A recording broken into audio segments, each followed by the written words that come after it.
Hello guys, this is Mami Tisay. Welcome sa aking food vlog. Ang menu natin ngayon ay gabi, ginataang gabi, laing sa Bicol. Okay, yummy to. Umpisa na natin, pakita ko sa inyo ang ating mga ingredients.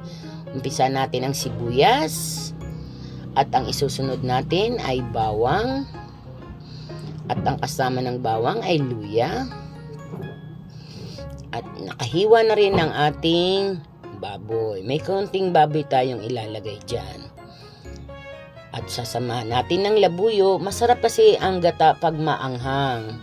Kailangan, nasa iyo na yung bahala ka na ng dami ng labuyo. Okay, pakita ko sa inyo. Yan guys.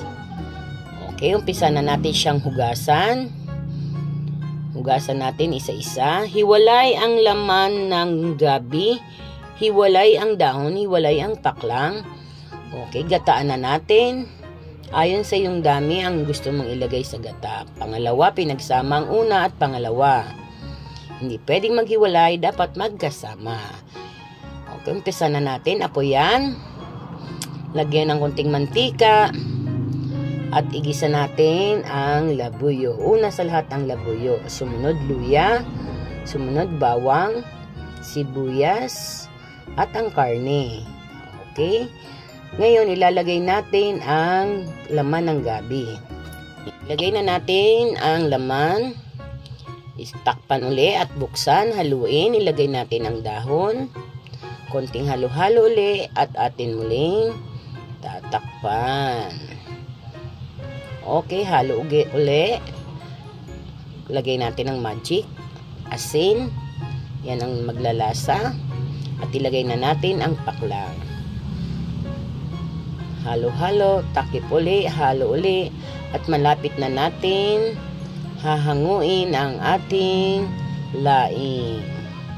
Isasalin natin siya sa malinis na lalagyan.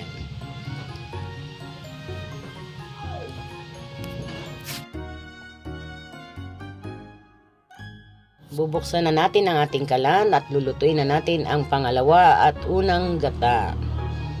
Konting halo-halo at ilalagay na natin ang sibuyas, sili at labuyo. Malapit ang maluto at isasalin na natin yan, guys. Guys, maraming salamat po sa mga nag-subscribe sa aking YouTube, TikTok at Facebook. Guys, thank you very much so much.